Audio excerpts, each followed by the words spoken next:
Your show will go live in 5 seconds. 4, 3, 2, 1.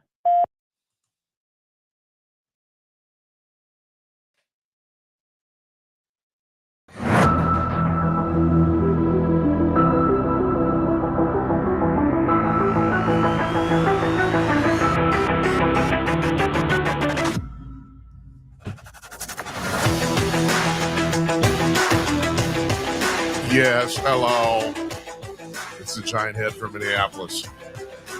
How you doing? Coming to you cordless, everybody. It's Monday night, November 19th, 2024. It's 9 p.m. on the East Coast of the United States, 8 p.m. on the, 6 p.m. on the West Coast. How can I screw that up? Okay, where are we? It's 8 a.m. in Singapore, 12 noon in Sydney, Australia, and here I'm sitting in Northeast Minneapolis. It's 8 p.m. Central Time. I'm Jim Peters, and welcome to another edition of Jim Peters Tonight. This is episode number 177. Mark your scorecards at home, please. So, who's our guest tonight? Nobody. I'm going solo. You can be my guest. Call in 563-999-3435, or you can text me too at 408-458-5088 in real time. I get all that stuff. I have some bad news. I guess it's bad news. I've been bitching about this for several weeks, so I don't know if it's bad news or not. We were informed by Blog Talk Radio a couple days ago that they are going out of business. They are quitting. Their last day of business, the last day they're actually broadcasting, is going to be January 31st. Our last day on Blog Talk Radio will be Thursday night, December 19th. That's the last show we're doing before Christmas. Okay? And that's it. Now, when we come back after the first of the year, we will have a new telephone number. You can still call in. We'll figure that out. But obviously, we're not going to be on Blog Talk Radio anymore because they're not doing it. So, too bad. It's kind of sad because the thing is, they're the only single place online where you can actually broadcast live in real time, audio only. I mean, you can do SoundCloud, but that's recorded. That's on demand. And of course, you can put podcasts, you can put audio on YouTube and Rumble and all those places. But this is the only place that was specifically designed to broadcast audio only live. And so I don't know what their deal is. They've been in business for many years. I think about 15, if I'm right. Maybe 10. I think it goes back to 2014. But whatever. They're done. So that means we're done with them. Wednesday, tomorrow night we're taking off. Long time planned. Wednesday, the dynamic duo is back. That's Jennifer Oliver O'Connell from RedState.com and Jeff Meyer from Clock News. They're back with us, and I don't know if we're going to be doing Thursday or not. I got a dentist appointment, and I know you're going to say, "Well, he's a pussy." He said, No. First of all, I'm not a cat. I'm not.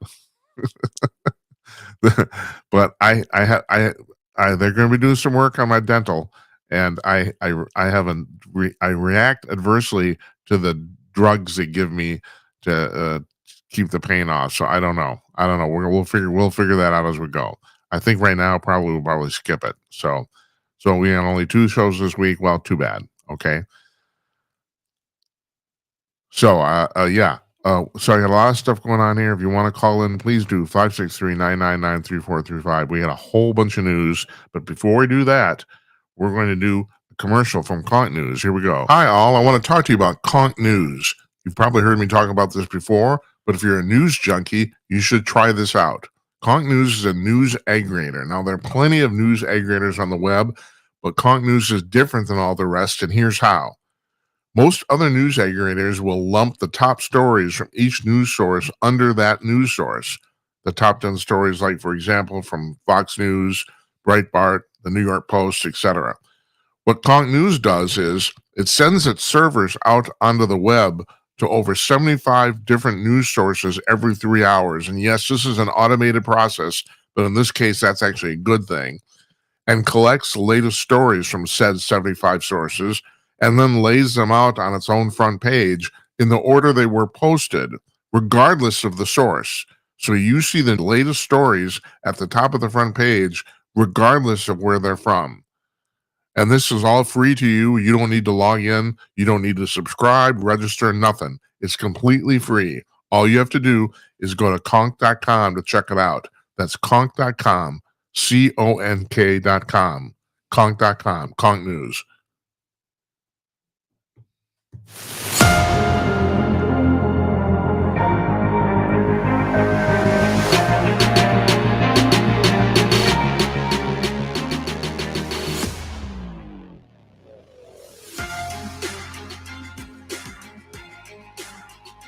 Okay, the presidential election was 2 weeks ago tomorrow. Now, if you've been following the news, and also if you have liberal friends, you've probably seen that they aren't taking it very well. Okay, fine, I understand that. But the real problem is the people in the media and the people that run the Democratic Party, they have a problem on their hands, and that is the 20% of the Democrats who, at this point, basically run the Democratic Party, the far leftists, the crazy kooks, they don't want to give control. They're being pummeled by the moderate Democrats about the fact that there's a reason we lost this election. We're out of touch with the public. And the far left people are either saying that's not true or we don't care, one or the other. It's astonishing to me. So I was talking to Mark Tapscott from the Epoch Times today, and he was on the show a couple of weeks ago, and him and I had almost the exact same prediction for the election, virtually identical. And so we were right. And I mentioned to him that the problem with journalists is that other than plagiarism is the only basic sin you can do in journalism nowadays. Incompetence is not considered a sin at all. You don't get fired for incompetence. You can only get fired for plagiarism. You copy somebody else's work, you're out of there. They'll let you go, let your ass go. They don't care about incompetence. No one wants to make a judgment because, who are we to judge? Well, I'll tell you who you are to judge. You're the boss. That's who. How many of us are not, I don't know about you. I mean, a lot of people go their entire careers at one company or even one job, 30, 40 years. That is not my experience. I've been fired at least a dozen times. And occasionally it was warranted. Sometimes it was warranted. Sometimes it wasn't. You get over it, you move on. And so the people in the media, in the mainstream media, they don't want to hear this stuff. They don't want to hear about how they were wrong. They don't want to hear about the fact that they're still convinced the public is morons. I mean, this was in the news today. This is an amazing story, actually. After 7 years of Joe Scarborough and Mika Brzezinski basically telling everybody on MSNBC on Morning Joe that Trump is Hitler, they went and met with Trump this weekend. And they said they read a prepared statement on television this morning, highly prepared. I mean, they read it off the teleprompter. They did not. Matter of fact, they were basically going back and forth. It was like a twofer, about the fact that we told Trump that we don't necessarily agree with a lot of the things he thinks, but we thought it was important to reestablish communication. What the hell? What is that about? God almighty. It's like you've been calling the guy Hitler and Mussolini for 7 to 8 years. And no, when we want to talk to him now. And that's because, like John Nolte said in Breitbart, and I've been saying this too the entire time for like 4 years. I've been saying this. These people have painted themselves in a corner. They're losing their audience. Seriously. MSNBC's ratings are down 50% in the last 2 weeks. And they weren't great to begin with. You got that 50% in 2 weeks. They've lost half of their viewers in 2 weeks. And the reason is because people are starting to figure out, well, they're poopy heads. It's just bullshit. So they get on television, they're going to make up with Trump, la-di-da-da-da.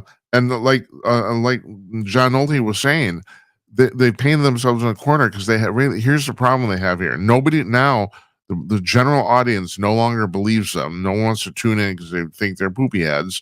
And by talking to Trump, they've actually alienated the few far left viewers they have left. And if you were a far left kook, you turned in that show for affirmation and to hear about the fact that Trump was Hitler, and you wanted to hear that. Well, now if they're not going to hear that anymore, why are you going to tune in? So in other words, now they're going to lose everybody. And this was they had, you would think, I was talking earlier about the fact about the, incompetence is not a sin in journalism. You'd think somebody there could have looked ahead 2 steps and figured this out. No, I don't know why. I don't know what their problem is. It's like, no. And the same thing's going on at CNN. CNN has also lost, well, I don't know if it was half, I think it was about a third of their viewers since in the last 2 weeks. But CNN's ratings were in the toilet also. I've said this before. Even before the election, they were only drawing a half a million people in prime time. And on cable television, everything under a million people is basically zero. That if you can't draw a million people, as far as the advertisers are concerned, nobody's watching. And they're already there. Now, Mark Thompson, their new CEO? He says they're going to have a fire sale of talent. They're basically going to let a whole bunch of people go, and that would probably be a good thing. But I'm curious to know how much is a whole bunch of people, because the problem isn't just the people behind the scenes. The problem here are the people on the air. And first of all, they're paying these people way, way, way too much money. Here's a case in point. Wolf Blitzer, he's kind of a joke on Jimmy Kimmel, he's a competent journalist. He gets on TV, he reads this stuff, I wouldn't say the guy's, earth-shakingly charismatic, but he does his job. Supposedly he gets paid $15 million a year. $15 million a year, and he's totally, utterly replaceable. Nobody watches CNN to watch Wolf Blitzer. Nobody. I mean, you could pay him $500,000, actually probably the more realistic $750,000, and he would be happy, and he wouldn't leave. And they're paying him $15 million. Now, this is also what happened to Chris Wallace, who's left, and Chris insists he didn't get fired, and he left on his own. But he was getting paid apparently $7 to $8 million, and they were going to let him go. Now, whether he actually quit before they fired him, no one really knows. But there's another thing. So, these are supposedly named journalists. Like, what does that mean? Like, does anybody watch CNN to watch Chris Wallace? And when they did that CNN Plus thing, even for that, his ratings were absolutely abysmal. They were awful because nobody tunes in to watch this stuff, because nobody is interested in these people. And conversely, at Fox News, who typically outdraws both CNN and MSNBC by 4 times on any given day. I mean, 4 times viewership. Regardless of what you think of Roger Ailes, don't want to get into the fact that maybe he was horn dog, because there's also maybe he wasn't. So I don't want to even discuss that. But he was brilliant, and he knew how to hire people. And Suzanne Scott, the woman who replaced him, she has done a fabulous job in the sense that she hasn't rocked the boat. She basically, she hasn't, what's the word I'm looking for? She hasn't made a change. She kept the status quo. And that is sometimes when you're in a CEO position, a leadership position, it's very hard to do that. Just keep the course. And the few people they've hired have been excellent too. And the things they hire are actual personalities. People that, look at Emily Compagno. She's a wonderful blubbering mess. The woman's smart as hell, but she's a bubbly personality, as you would put it. Is Chris Wallace a bubbly personality? No. The only person at CNN that I think has any on-air charisma at all is Anderson Cooper, which is the reason this goes, and I could have talked about that for an hour. It goes back, 20 years ago when they first hired him. But even now, he's supposedly getting paid $20 million, and he's not worth $20 million either. Now, so you're talking about like 2 guys there. If you have their salary, I can do some quick math. You're saving about $15 million a year. 2 people. CNN, or not CNN, CBS did this with Norah O'Donnell. They apparently cut her salary in half from $8 to $4 million, and she took it. And she was smart to take it, because nobody's going to pay this stuff anymore. Nobody is, because people are starting to find this out. There's so many options what you want to watch and listen to. Just not even, even in the news segment at all, let alone the overarching media landscape, Netflix, stuff on YouTube. I mean, all that sort of stuff. Nobody draws that much. Joe Rogan does, and they pay him apparently. Well, his production company to put on the show $100 million a year. Spotify pays him, and believe it or not, people have done the math. He's actually worth the money. First of all, he's got an average of 11 million people listening to every show. There's not a single show on television or radio that draws out like that. I don't know. Maybe Hannity syndicated on national radio, maybe. And Hannity gets paid apparently on radio $20 million a year. So, and of course that he's not even like producing it. He's just sitting there talking. So they pay Rogan $100 million for 11 million people listening and watching every weekday. Supposedly 50 million people have tuned in to see his interview with President Trump since they did it. I think before the election day, I think it was like 30 or 32 million people watched it since then. So there's not a television show on the planet that draws that sort of those sort of numbers. So it's really, I don't know, it's really fascinating. So that's the media side, and then you got the politics side, the actual politicians. There are people in the Democratic Party who do not want to give this leftist bullshit up. They do not. It's like they want to stay the course. They think I don't know. It's crazy town is what it is, and I have a hard time even talking about this because I can't imagine people are this stupid. I can't. I mean, you not only did you lose the election, you got shellacked, and it's plainly obvious why. And the thing is that these people don't want to come to terms with why. Now, it's one thing for the media not to come to terms with it, but the thing is that the politicians, they're the ones who actually get the votes. If they keep doing this, they're going to be losing for years and years and years. And I actually predicted this. I think this is a generational shift in politics. I think for the first time, from roughly 1940 to 1980, the politics of America were completely controlled by the Democratic Party, completely. And I think we might be in for a 20 to 30 run here for the Republicans. And it might be, and if that happens, it's going to be partly, if not primarily, because of these crazy people that just don't want to give that a go. And I've talked about this before. I've thought about writing a book about this, and actually, Eddie Scarry actually did. He's a commentator and a columnist for the Federalist, and he was on this show like a year ago. And I'm thinking about having him back, about the fact that when it comes to, we can talk about the Democrats and Republicans, conservative and liberals, but actually it's a personality type. It's people. I don't think most people do not embrace the politics they do because of actual policy.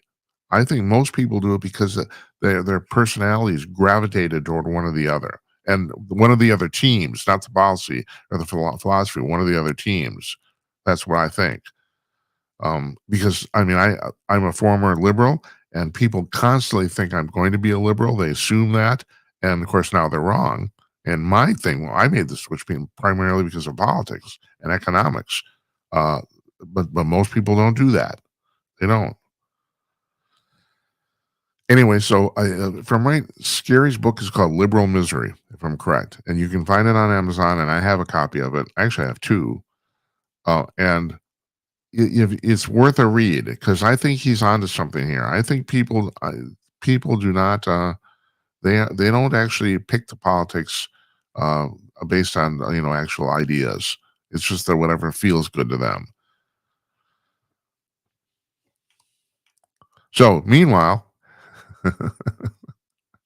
this is a lot of people of the Democratic Party are blaming Nancy Pelosi for this whole thing because it was her. They're saying that she was the primary impetus to get Joe Biden out of the race. I continued. I have said this since well before they even kicked Joe to the curb, and that is, I do not think Joe would have won the election, but he would have done better than any other person they could have put up. I really do think that. I have some serious doubts of whether he truly won the 2020 election. But like, who was it? I can't remember what guest I had on here. Said, well, but the thing is, he was in the White House, so he's the winner. And right, that's true, right? Okay, so you got to give to whether it was fair, square, or whether shenanigans he won. Okay, but Pelosi is getting the primary blame for kicking him to the curb, and now I just find this just hilarious. It's like you can't make this crap up. She's 84 years old right now, folks. She's 84. She's older than Biden. She's 3 years older than Biden. And a couple days ago, her people filed paperwork for her to run in the 2026 election. She will be 86 in 2026. Now, it's like, lady, give it up. You're done. And now everybody in the Democratic Party is mad at her. She does not care. Now, of course, she doesn't care because the thing is, she's worth $100 million, and she's really, really good at picking stocks. I don't know if you've seen this. Geez, I don't think it has anything to do with the inside information they get ahead of time in Congress, does it? I don't know. What do you think? Yeah, what do you think? Call me up, 563-999-3435. I don't think she cares that much. I mean, she's her husband survived that beating, which was really, really weird. Whatever happened there was really weird. There's video of him. There's police video. They came to the house, and he did not really actually turn. Now, granted, this crazy person had a hammer aimed at his head, but he did not actually turn around and say, grab this bastard. It's like he just kind of, I don't know. It's just the whole thing. It's just strange. But at any rate, he survived. He was hurt way worse than anybody actually knew at the time. I mean, this guy, I don't know if he was close to death, but he was seriously, seriously injured by this attack. But he's fine now. He's walking around, and Nancy still has her $100 million, and in 2 years, she's going to run for re-election at 86 years old. Yeah, tell me about it. The only person I know who's against term limits is Dana Perino on Fox News, and she's been very adamant with the fact she's against it. And I don't understand why. To me, it's a mistake it's one of the few mistakes that the founding fathers made in the Constitution, and they made that mistake for a very good reason. They never thought in their wildest dreams that anybody would want to make a career out of being in Congress. Then they thought that was not just unlikely, unfeasible, that would not happen. So yeah, now we have people who are in Congress for 40 years. Matter of fact, I think Nancy Pelosi has been in Congress for 40 years. I think Joe was in Congress even before he became vice president for 37. And Anthony Fauci, he'd like to tell you he's a scientist, but he's a bureaucrat. He was the head of the National Institute of Infectious Diseases. Now, he didn't work there. He was the head of it. He had the same job for 37 years. He retired as the highest single paid person in the entire federal government, not non-military. Well, I think military too. I don't think, yeah. When he retired, he was making $438,000 a year. He was making $38,000 more than the president. And that was because of some fluke of his seniority or something. Because normally, in normal terms, no one in the government was supposed to get paid more than the president. But he did. He's the only person who did. And I think he got a full, I don't know what his pension idea is, but I think he got a full pension. It's like, I don't know whether he's still making $438,000 a year, I think. I'm not sure. It's just obscene. He did the same. He was there. He ran this plate for 37 years. That's not good for anybody. All right, we got a caller. Hold on. Here we go. Hi, who's this? This is Nathan in Orlando. Hi, Nathan. Listen, on that thing you said, the early founders didn't plan on career politicians. Yeah. One of the things that the Republicans did to shoot themselves in the foot in 1994, one of the things they had in the contract with America was term limits, and they got quiet about that. Yeah, well, the problem is it's very hard to do. You need an actual Constitution amendment to change it. That's the problem. And so I don't know if well, if you read the Constitution, you don't need an amendment. And there's nothing in there that needs to be amended for them to just run their term and go home.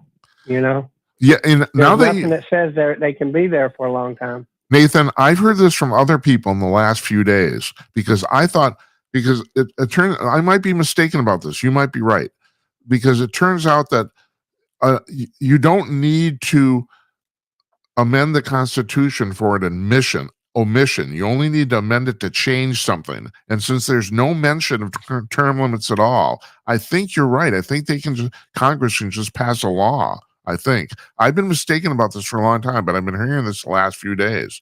So you might be right about that. Let me tell you, I'm going to say some things that at first glance, you're going to automatically throw your guard up and go, no. But the thing is, there's a lot that we know because it's in our soul. It's what we've done, the way we do it. And we go back and we look at history and we say, well, back then they did this. And that's where we got it from. But we never checked, is it in the Constitution? I'll give you a big one here. If you take your finger and you get a copy of the preamble to U.S. Constitution, Bill of Rights, and amendments, and go through and touch each word with your finger, and when you find the word electoral or college, take a picture of it and post it online so we can all see it. You won't find it. There is no electoral college. 20 times in the 4 documents there. We all know they're all 4 documents just by saying in the Constitution, but there's 20 times the word electors is written, and every time the words electors, it's in the context of us citizens. I'll give you and here's something I've noticed about the Constitution. Nathan, I actually know you're right. I know that's true. The word electors is in the Constitution, but the word college isn't. I know that's true. Go ahead. But let me finish this one thought here.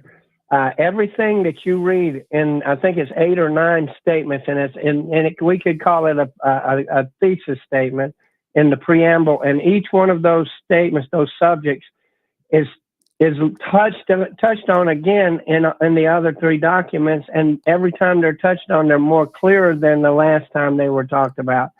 The 24th Amendment says the right of citizens to vote in any primary for president and vice president, 2 separate elections, and for electors of president and vice president.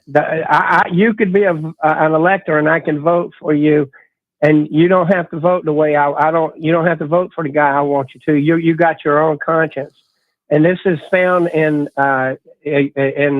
Federalist Paper 68 and Anti-Federalist 68.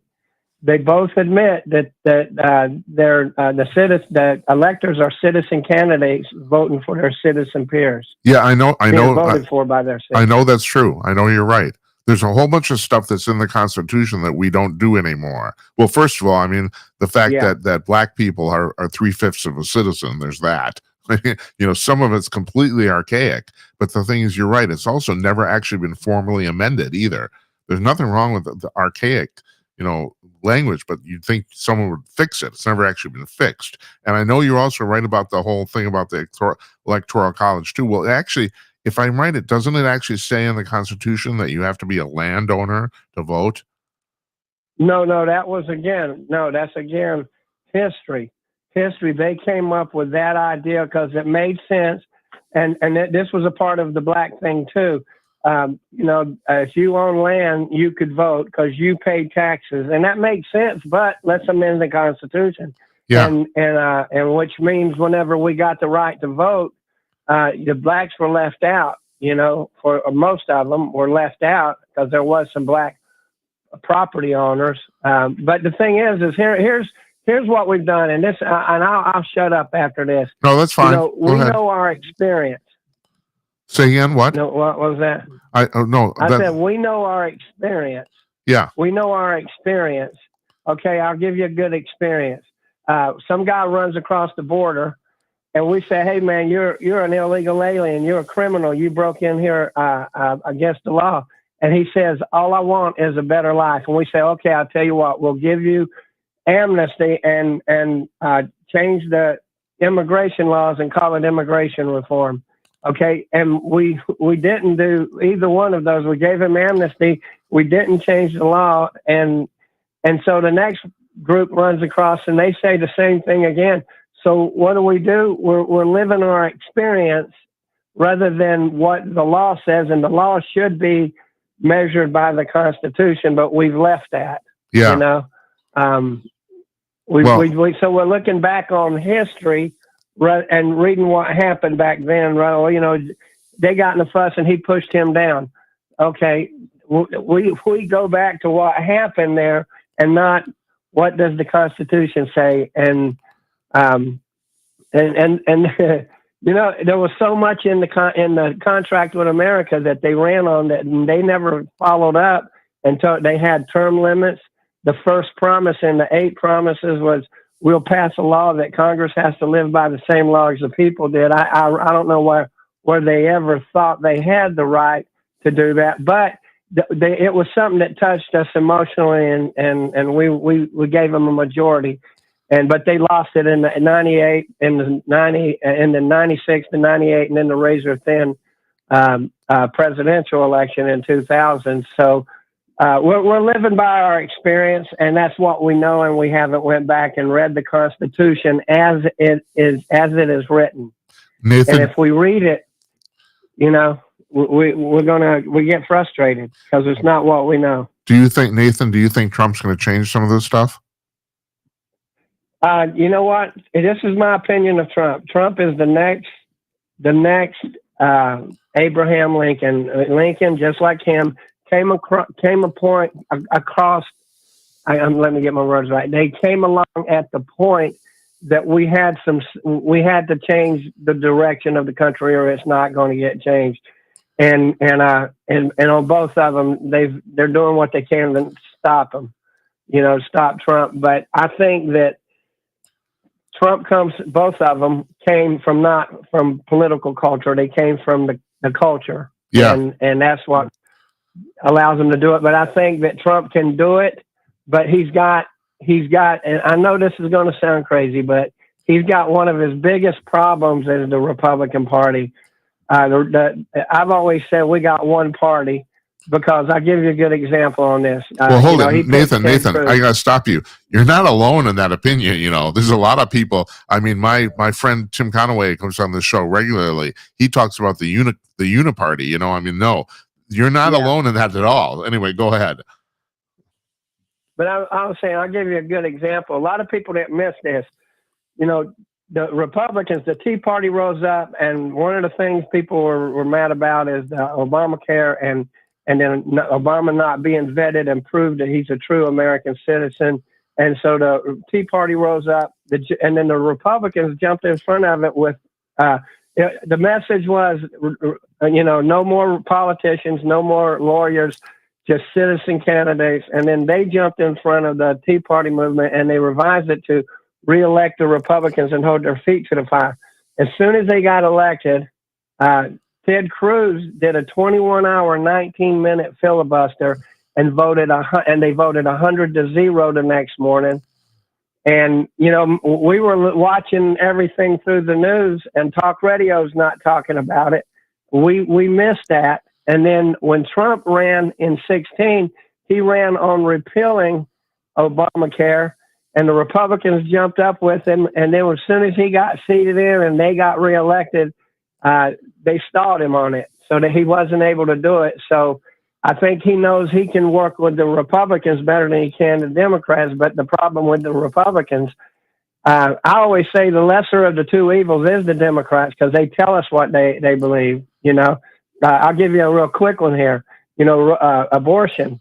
The Democrats get credit for that, but that was George H. Daddy Bush in '69 wrote a bill called Title X that funds Planned Parenthood.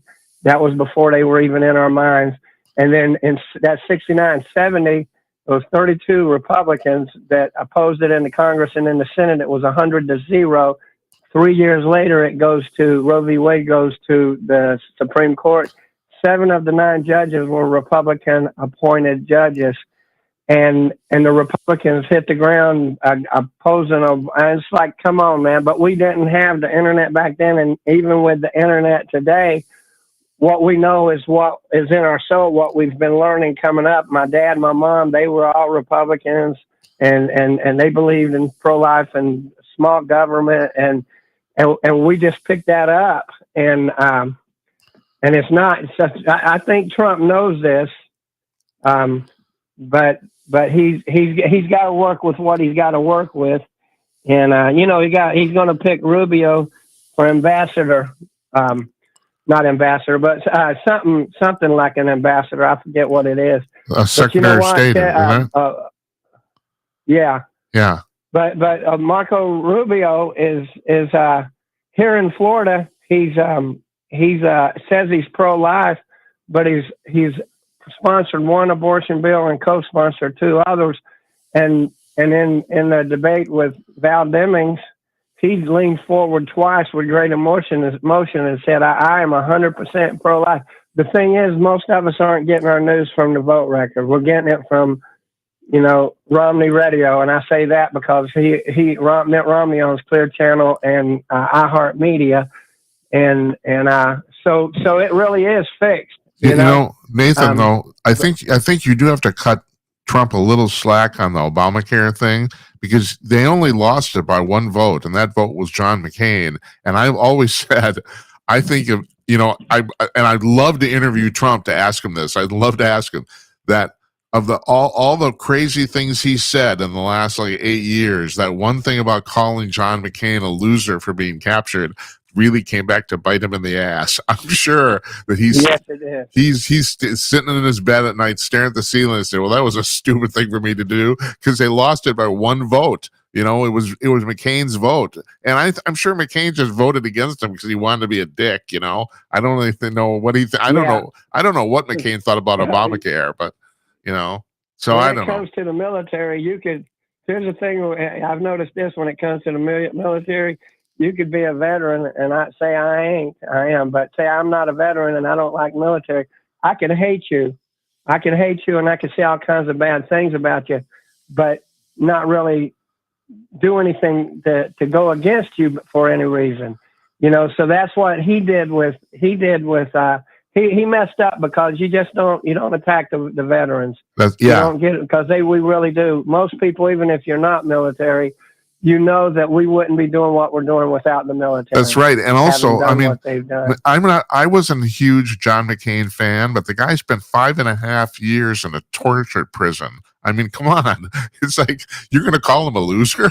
I mean, I actually think of even if you disagree with, and he did something most of us haven't done. That's right. We gotta thank him for that. Yeah, and I think that I personally think in the 8-10 years Trump's been around, that's the worst single thing Trump's ever said. I really think that was disgusting.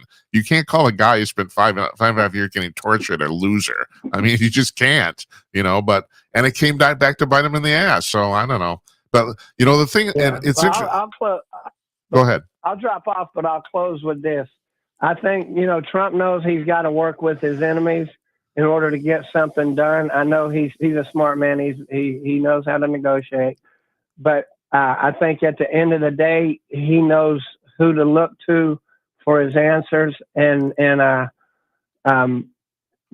reason I say that is I know a guy that I gave him a couple issues, and this guy did something with it. And I'm nobody down here. I gave him that electoral college thing. I said, why are we doing this? And he had never looked at it before.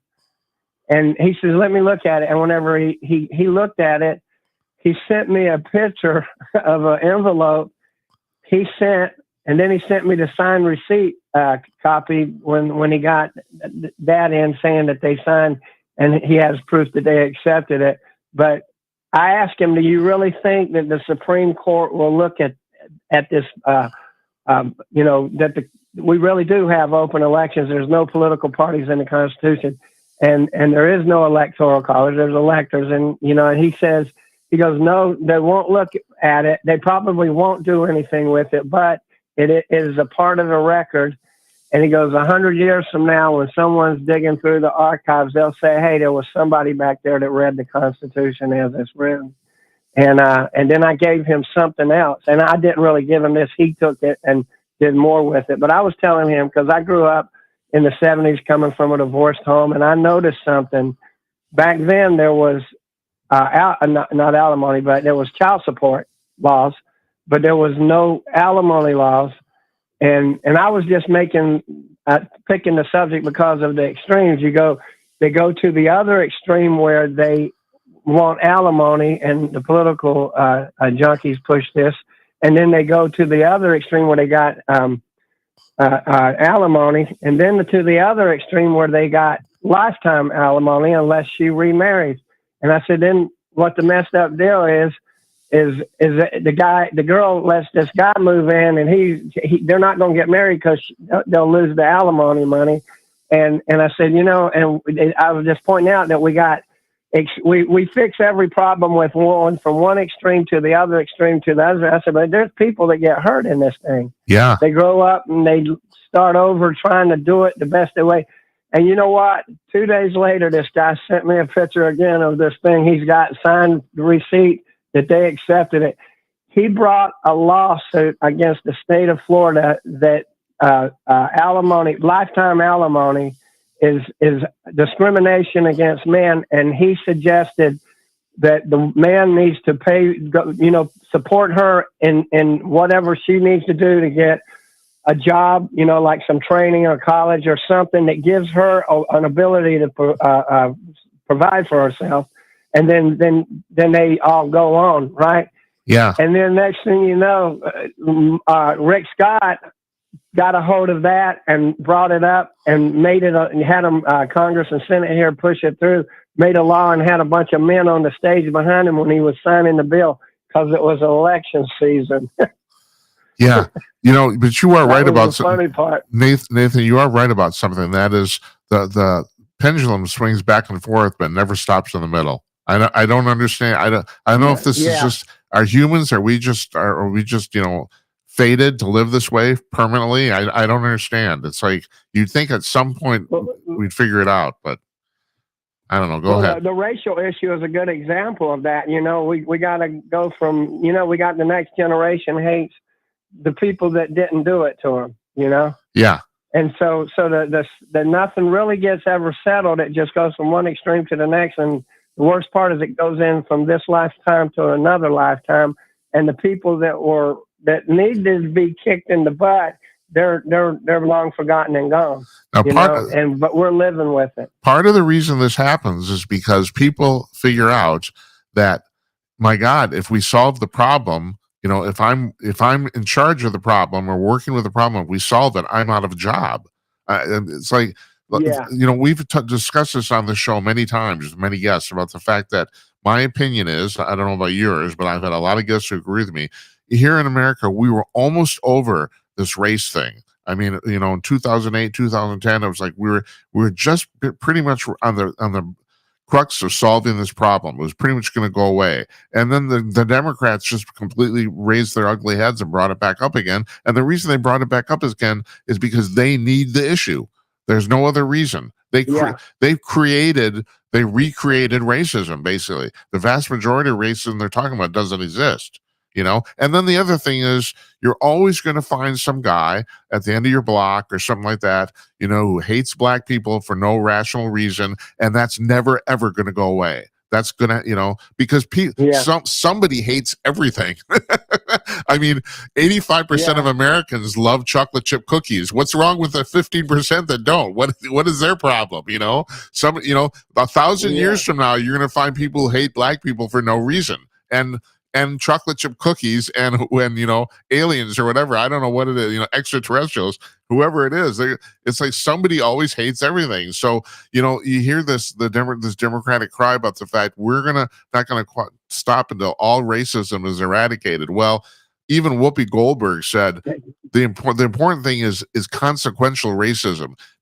Is somebody denied a job because of their skin color? Now, I can tell you, I know a few people who actually have, but that's very uncommon now.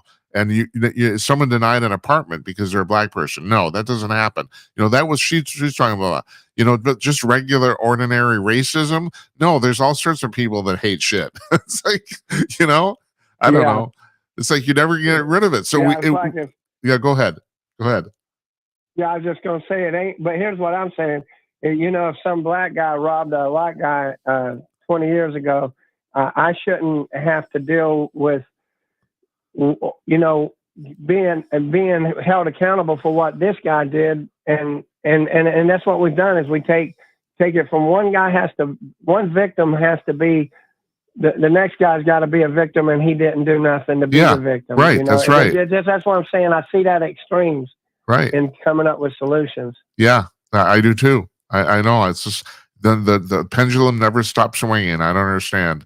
It's like I just think, But anyway, we're all doomed. Hey, thanks for letting me get my therapy, but I'm gonna hang up and keep listening. Okay, thanks for calling, Nathan. I really appreciate it. Call anytime. Okay. Yes, sir.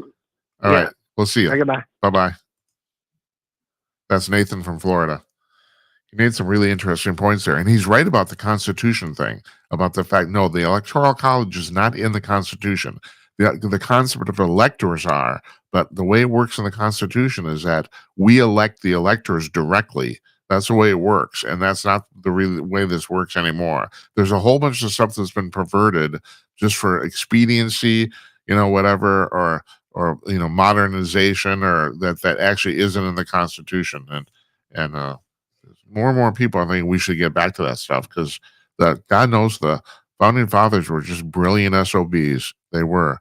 The fact they put this together, but like I was saying, this is really interesting too, because now Nathan was talking about this, and the thing is, I've but for the longest time thought this wasn't true, and I'm starting to think that he's right about this, because I know that the new Trump administration is talking about this also, that they think they can impose term limits without actually amending the Constitution.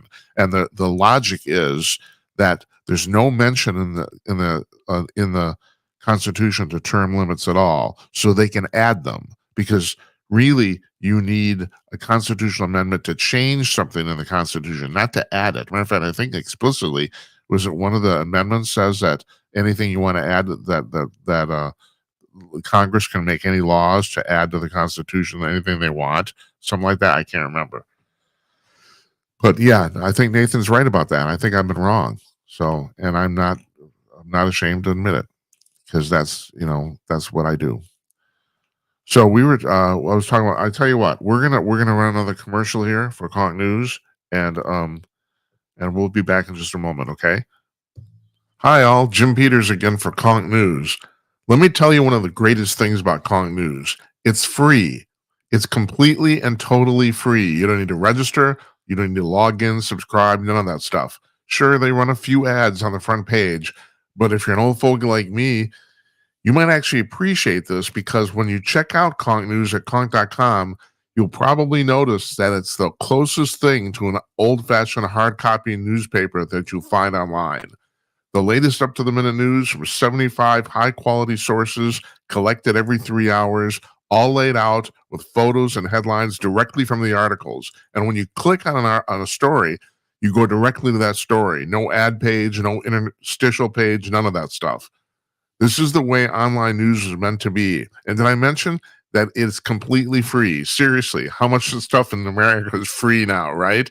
That's of quality anyway. So check this out for yourself. It's at conk.com, CONK.com. Conk News.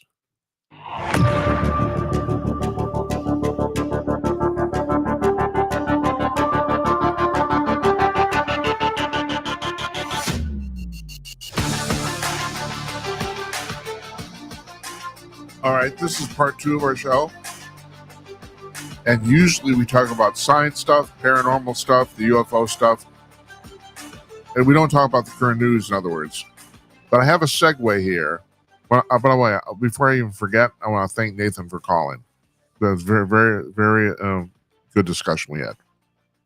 Very smart man. Here's a segue item. And this pisses the crap out of me, because I've been following this for a while. The editor of Scientific American resigned recently. That's the Longtime magazine. Matter of fact, I think it's like 160 years old or something like that. And the reason she resigned is she was getting basically too much crap for basically making the magazine woke. Now it's a science magazine, and you think, well, how can you make it woke? How can you politicize this? But I don't have to tell you. I mean, there's DEI is raising its ugly head in American military medical colleges, where people are giving basically a head start or advantage because they're of a minority. Now, do you want that person doing surgery on you? You know, it's like here I have a story in my family. I have a cousin who flies for a major airline. He's a senior pilot now.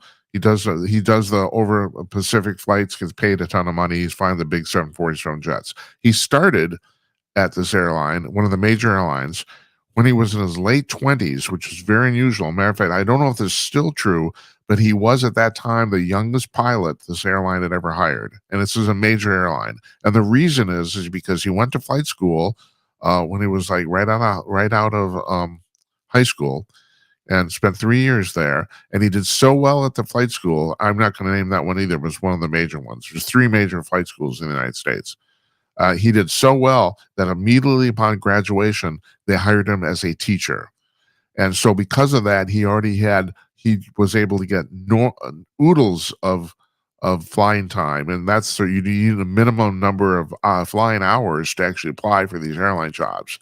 And he was the youngest pilot this airline had ever hired.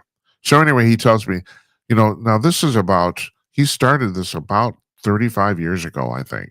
But about 15, 20 years ago, I'm having dinner with him. And I'm in Minneapolis, occasionally he would fly over the city and he would stop here. And every time he stopped here on a flight or a layover or something, he would call me up. We'd have dinner.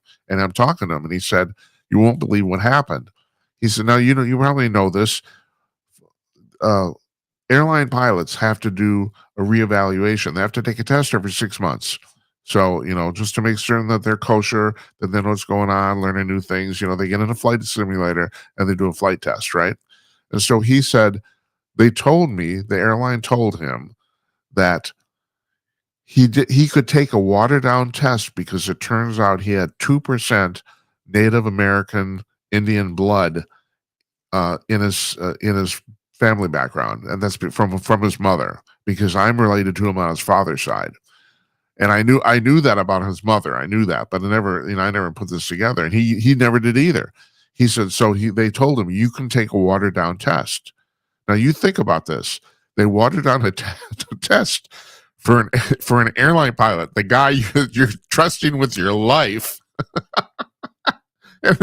And so, yeah, but no, you don't have to take the real test. We'll give you an easier one because you're a minority. Yeah, that's great. 2% Indian blood, 90%, 98% white, 2% American Indian. No, he gets to take the watered down test. And he refused. And I got to give him credit for that.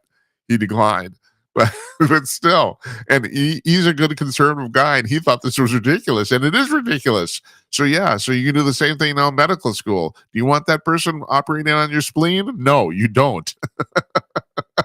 You don't.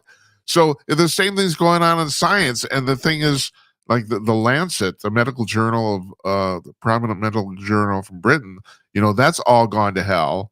They've completely watered that down, and this woman was getting so much crap about what she did at the Scientific American that she resigned, and I'm glad, because apparently she resigned specifically because she did a ridiculous anti-Trump rant on some social media site, and yeah, that's great. But the thing is, no, everyone's noticed the change in the magazine. Everyone's noticed. I stopped reading it. It's like, why do we have to? This doesn't even involve politics, but and now here's another segue, and I'm really good at segues. It does involve politics because the single most politicized issue, scientific issue of our time is climate change. Now, if you've listened to the show before, I'm what they call climate change denier, and there's a real big reason why I am. Well, first of all, this started for me. I'm going to tell this story again because I think it's really important.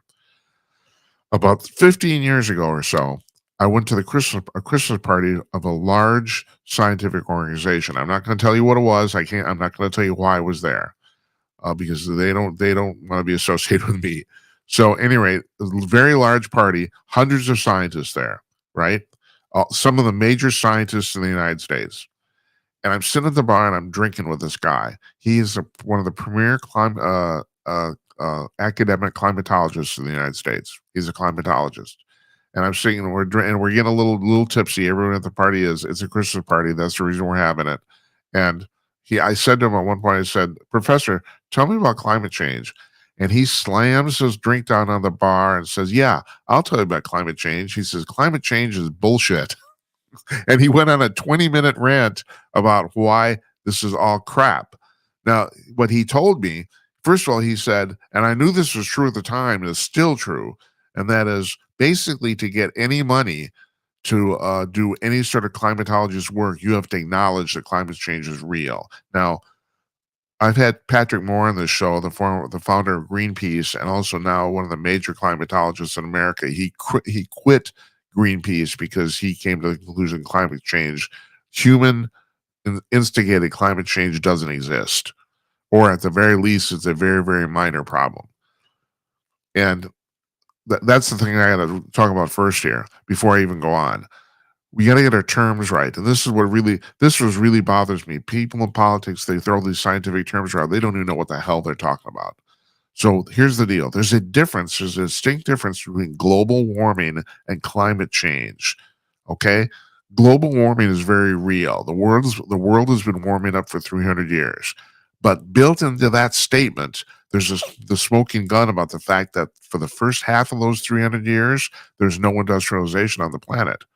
No cars, no trains, no big engines, no electricity, nothing. There was nothing. And the temperature still went up.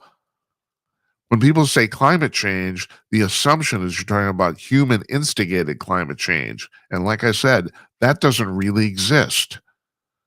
So the question then becomes, all right, if global warming is real and it's natural, and what Patrick Moore said on the show is still the single most watched episode of the show ever, by far, thousands of people saw it.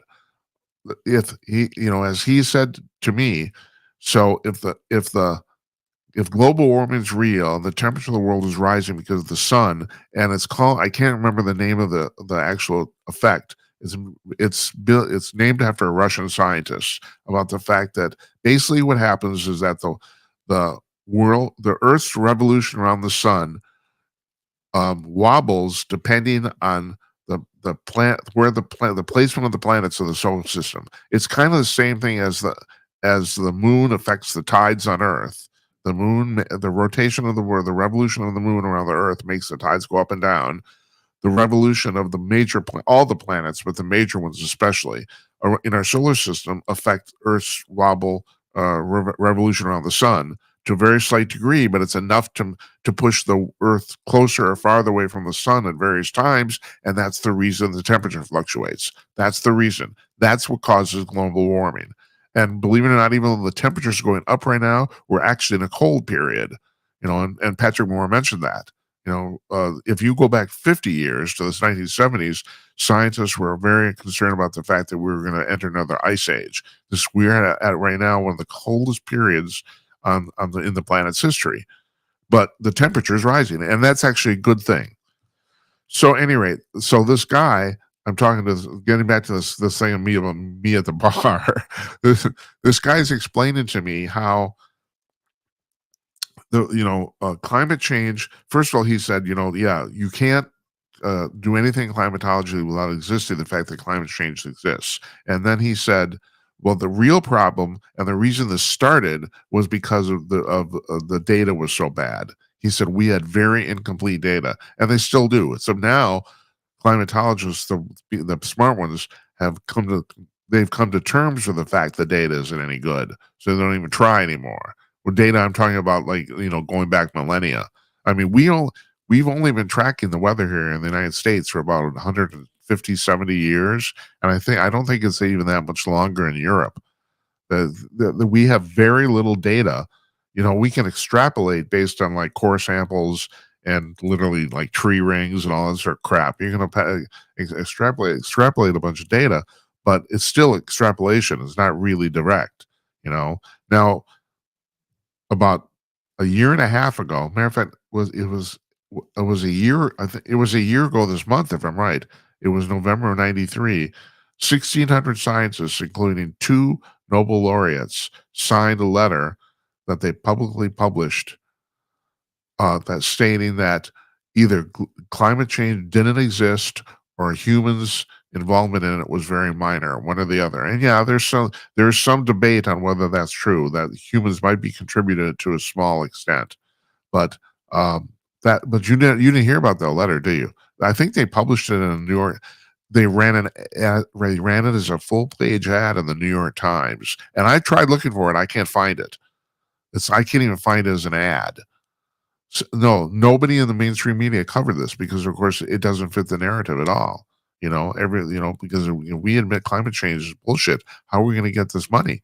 Because after 2 weeks after Patrick Moore came on the show, the UN put a page up on their website, and I put it on our website. I actually put the screenshot of this on the website for the show that said, and the UN said, we can solve the climate change problem for $75 trillion. Now, you have to understand the entire output of the U.S. economy, everybody working all the time, is $16 trillion a year. That's $75 trillion is basically more money than exists on Earth. And it's kind of like that thing in Austin Powers where Dr. Evil says, yeah, he says, we want $1 billion, and everybody laughs. He said, and then, in the sequel, he says, we want $100 trillion, and everybody laughs. There's not more money.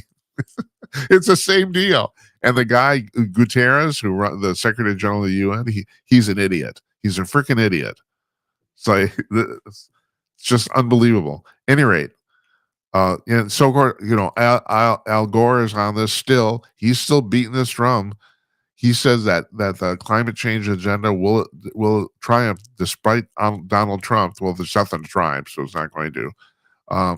And Stephen Moore, the matter of fact, he's not. No, I get him confused. I get him and Stephen Miller confused. Stephen Moore is an economist.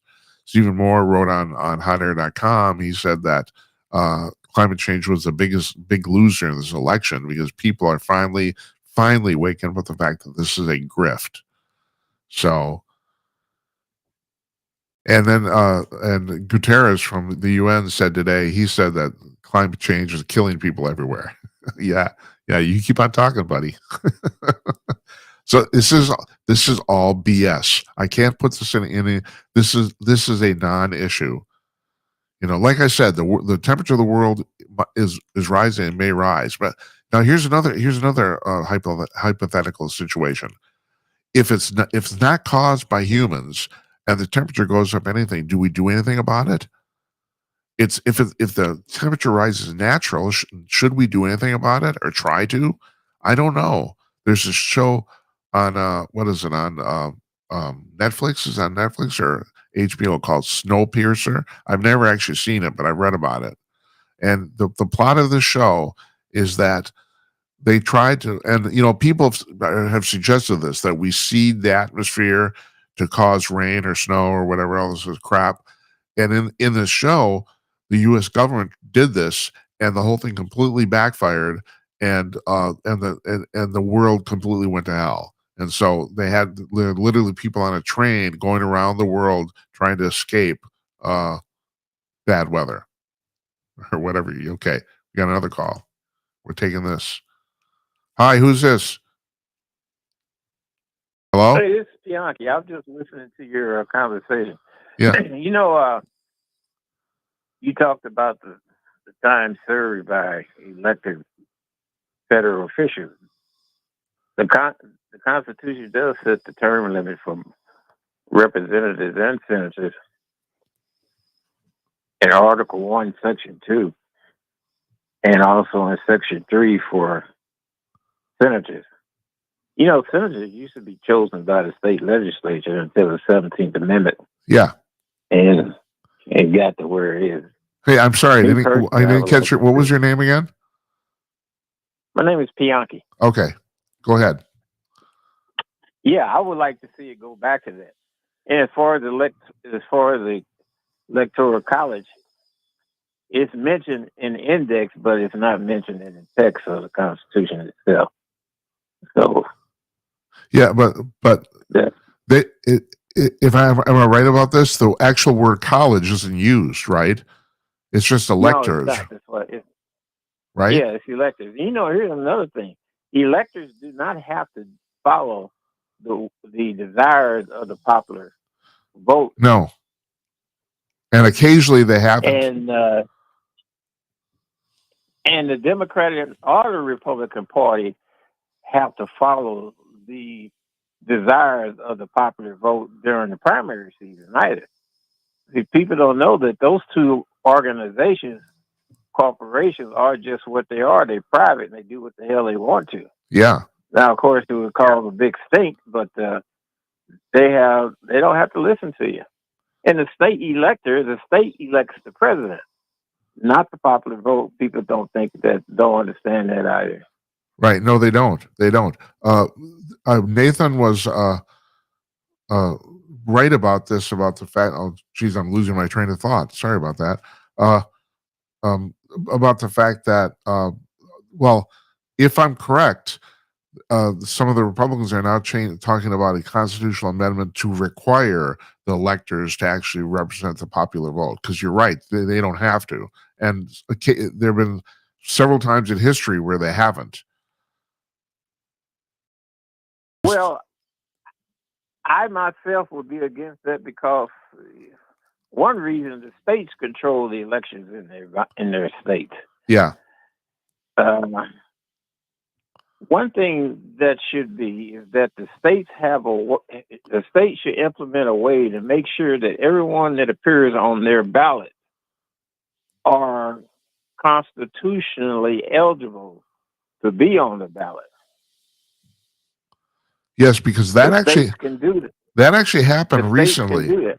There was a scientist, and I can't remember his name, who was on the ballot for a representative seat, if I'm right, who was not old enough. I mean, I think you have to be 25, if I'm right, by according to the Constitution, to be a representative, and he was not going to be. He did not meet the age requirement, and not only did he put his name on the ballot, but he sued the state when they tried to take it off, because he said, well, this doesn't really matter, which is the stupidest thing I've ever heard ever. And if I'm right, his suit got dismissed, but and he was not put on the ballot, but he was really trying very hard to get on, even though he didn't. There's barely any requirements. I mean, you have to be, well, I don't even know. Do you have to be a natural born citizen to be a congressman? I can't remember. You do to be president. No, not to be a congressman. Right. But to be a president, you do. Yeah. And then, of course, that's the problem. Go ahead. Go ahead, sir. I'm sorry. No, you go ahead. No, go ahead. Well, that's the problem with Kamala Harris. Kamala Harris is really not a U.S. 14th Amendment citizen from all information that's available. And states should have done research on that and took her off their state ballot. Okay, explain to me. I don't know what you're talking about here. Her parents were not citizens when she was born. They weren't U.S. citizens. They were the citizens of the countries where they came from. Yeah. Even though she was born on U.S. soil, that don't make. And you're talking about the definition of natural born, right? Because people have argued about this. Because now, all right. So if I'm right about this, if you are born in the United States, regardless of what your parentage, if you're actually born on U.S. soil, you're automatically a U.S. citizen, right? Still there? Hello? Hello? Did I lose you? Oh, man. Well, I'm going to keep talking here. I think that's the deal. If according to the Constitution, if you're born in the United States, you're automatically a citizen.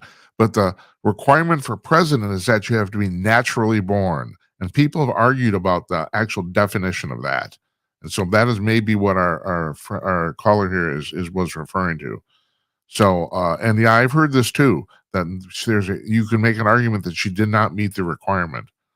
But well, sir, are you still there? Hello? Because I'm gonna hang up then. Too bad. He was interesting too. But he's got a point. And the thing about about Obama and the birther thing, okay, you could fake that, but based on the information and the evidence I have, it'd be very, very difficult to do. I'm assuming that he actually was.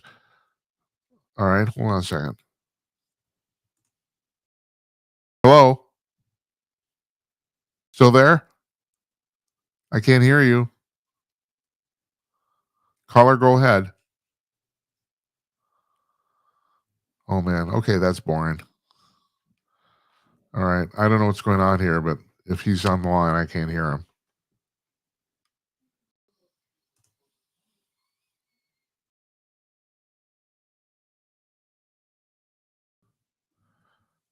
Oh, all right. Let me see.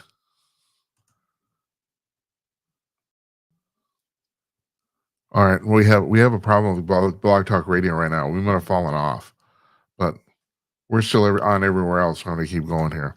So, any rate, yeah, there's that is a problem about what the definition of natural born was. So, any rate, I'm going to keep on going with what I got here. Yeah, we're off of Blog Talk Radio. Sorry about that. If you if you're on Blog Talk Radio, you don't know. Anyway, there was I'm segueing now to UFO stuff. There was the annual meeting of Congress for the UFO situation was last Wednesday, if I'm right, and it was really interesting because more and more quote unquote whistleblowers are coming forward saying that the U.S. government or let's say the U.S. military has secret programs that are reverse engineering crashed terrestrial spacecraft. This is happening now so often, and so many people are saying this. It's going to be kind of almost, if that's not true, it's going to be really, really weird. Now, I've been talking about this for 40 years. I'm under the impression that we have had this. I've said that it's basically a fact now that we have at least 6 and probably 9 or more crashed extraterrestrial spacecraft in the military inventory, and that they've been reverse engineering them, and that supposedly, and this is the thing about us having the spacecraft I buy. I don't know if there's a talk that we have now created some of our own flying saucers or flying machines that can fly out into space faster than the speed of light. That we figured some of this stuff out. I don't know about that, but because there's the last Jazz Shaw, bless his soul, rest in peace. He passed away, a couple of weeks ago, around the first of the month, if I'm right. And so we had a memorial show for him on Thursday, and I played the last interview we did with him. But we were talking about the fact that there's 2 distinct camps that seem to exist in the military, and it's not that as an observer, outside, you can't figure out what's going on. The problem is that even within the military, they can't tell what's right. So one of the camps says we have the fact that we have these craft is basically a given, which means do I need to point that out? That means that the extraterrestrials are real. But that's kind of beside the point here. We have these crafts, and they've attempted to reverse engineer them. And then there's 2 schools of thought. So they've either succeeded, and we're building this stuff now, and there's even a good possibility, and I've said this in the past, that those things that were flying, those Tic Tac things or propane tanks that were flying around the Nimitz, 10 years ago and a few years ago, I think there's a good possibility that some most and very possibly all of them were ours. And they're goofing on the pilots, and they have to test them out. And there's another school of thought that says that we've attempted to reverse engineer this stuff and have completely failed at it. I mean, even the people in the military who say we have this stuff said that one camp says we don't even know where they're from. That these beings are coming to Earth and we don't even know where they're from. And there's another camp that says, no, we're actually talking to them. So, I mean, the guy who started the Israeli space program, Haim Eshed is his name. He's a really well-regarded astronomer worldwide. I mean, this guy's in this field. He's famous. And he says he knows for a fact that the U.S. government has been talking to extraterrestrials. He has gone on the record saying that. And he says, I don't care. He's 82 years old. He says, I don't care if anybody believes me. I don't care if people, he said, I know this is true. He said that. And Paul Hellyer, who was the former defense minister of Canada, he said the same thing before he died too. He said, I know for a fact that the Americans are talking to extraterrestrials. He said that. But then again, there's another school of thought, there's another camp that says we don't know where they're from at all. We don't have a clue. We know they're here. We know they're flying around. We don't know how these machines work, and we have no idea where they're from. Now, the thing about the flying saucer situation, or the Tic Tacs, or whatever you want to call it, these flying machines, is that to anybody who studied this at even a cursory glance, they seem to defy our laws of physics, and that's a problem. So, and they're flying in our airspace, literally in our airspace. So that means that that means they know something we don't, and our laws of physics are wrong because we haven't figured that out. Now, I want to run something by here, though. Has it ever occurred to you? All right, so people on other planets, right? The Pleiades, you got the Zeta Reticuli and all that sort of stuff.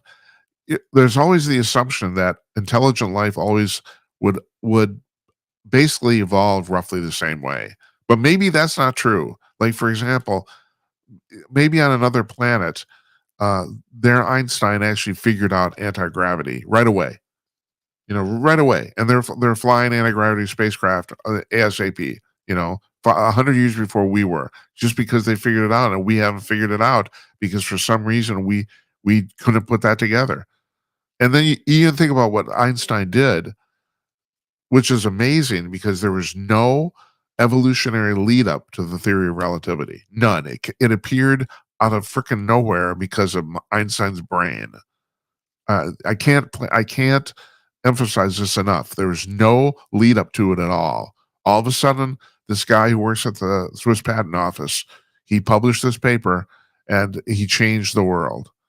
There's two things in science, this is going back for hundreds of years, that were completely revolutionary, and that is non-evolutionary. The theory of relativity and Tesla's thing about alternating current. Because alternating current, all right, electricity is an evolutionary thing, but alternating current, the fact that we can transmit it, this current much farther and much faster if we alternate the direction of it 60 times a second or 25 or whatever the hell it is, very quickly. That was entirely Tesla. He thought of that, came out of his brain. And the thing is, I still look at that. In some ways, I find that more incredible than even the theory of relativity. How he thought of this, I have no freaking idea. And apparently he didn't either. He said, I think he said it came to him in a dream. He didn't know how he figured it out. It's totally bonkers. And every once in a while, these people, these things happen. They come up. So what if you got? And I've said this before. The universe and our galaxy is probably teeming with intelligent life, and you're talking about species that are anywhere from 200 years to 2 billion years ahead of us. And I bring that 2 billion thing here up for a reason, because that's actually on the rundown here. Danny Sheehan, an attorney who represents Luis Elizondo and a bunch of the whistleblowers who come forward to Congress on the UFO situation, He says that he knows for a fact that this guy has come up with just unbelievable information, whether it's true or not. That's what he says, information in the last couple months.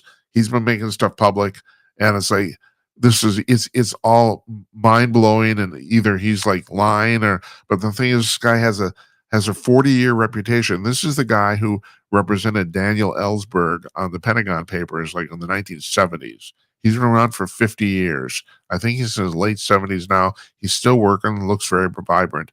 But he says he knows for a fact, on working on the stuff with the whistleblowers, that there's a species of extraterrestrials that's 2 billion years ahead of us. Now, let me put that in perspective. You've only had your iPhone for 17 years.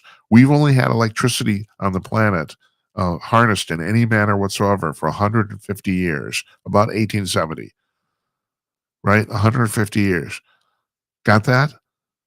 Now, fast forward that 2 billion years. First of all, you fast forward 100 years. I mean, I've been saying this, and I'm just going to say it again. I won't live to see the answer. I think we'll be flying faster than the speed of light by the end of the century. That's what I think. Matter of fact, I actually expect it to happen before 2070, if not 2100.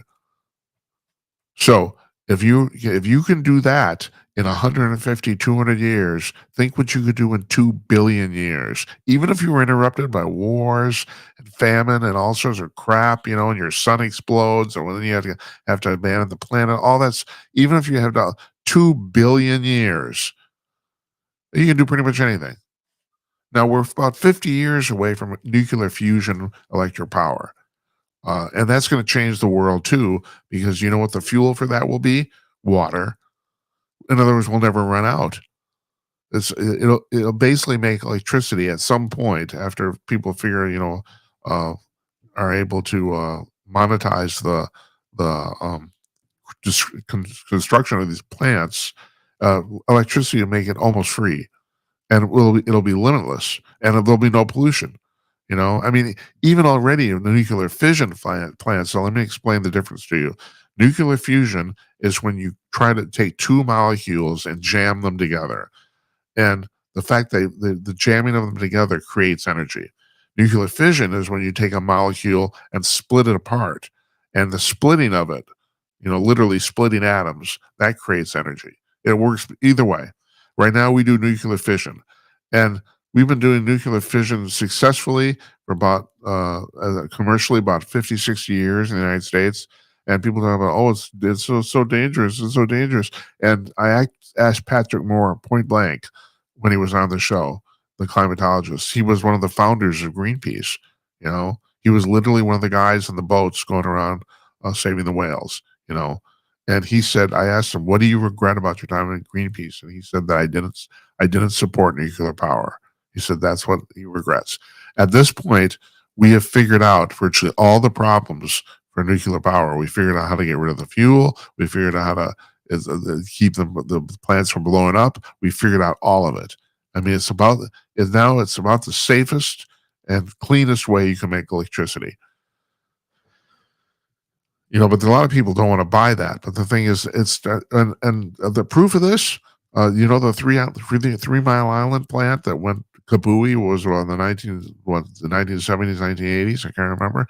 Well, the Microsoft Corporation, Microsoft, your stupid Office and Teams thing, they bought 3 Mile Island because they're going to restart it up. Yeah, there were 2 reactors from 3 Mile Island, and only one of them they had the problem with. And they're not going to bother with that one. But the one that wasn't touched, the one that still worked, they're going to revive it. They're going to just start it back up. Why? Because AI is a freaking bitch. That is why. Do you know how much electricity this stuff's going to take? And it's already taken a boatload. I mean, do you know how many data centers Facebook and Google have? And most of them are built next to rivers. There's a reason, because they need the water to cool the plants, because these plants, because there's so much electricity in them, run so hot that they actually need to be permanently cooled. And that's just what we're doing right now. The last thing I saw said that that AI is going to take up 5 times more electricity than web search does. And web search takes a lot of electricity because you need a lot of computing power to do that. 5 times more, 500% more. So yeah, so they're going to start them through now. They're going to run it privately. They're going to run it for them. So yeah, that's where we're at on this stuff. It's unbelievable.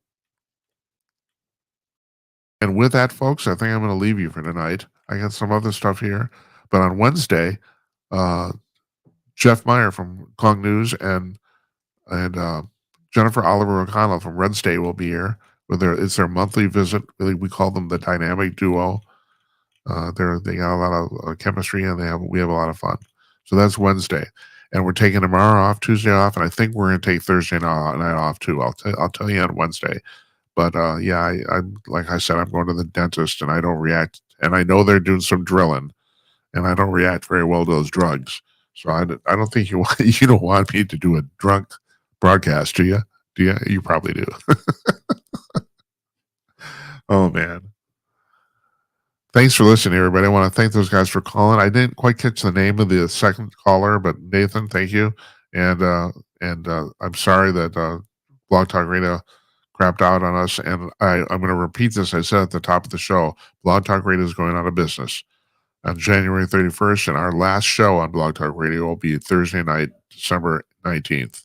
Our last show before Christmas. But we will have it. We will still do call-in after the first of the year. We are making other arrangements for that. Unfortunately, we won't be broadcasting audio only. So you have to go to YouTube or Rumble to watch this. Anyway, thank you for watching and thank you for listening. Really appreciate it. Good night, Esperanza. Good night, Uncle Donnie. And good night to you wherever you are. We'll see you on Wednesday, everybody. Take care.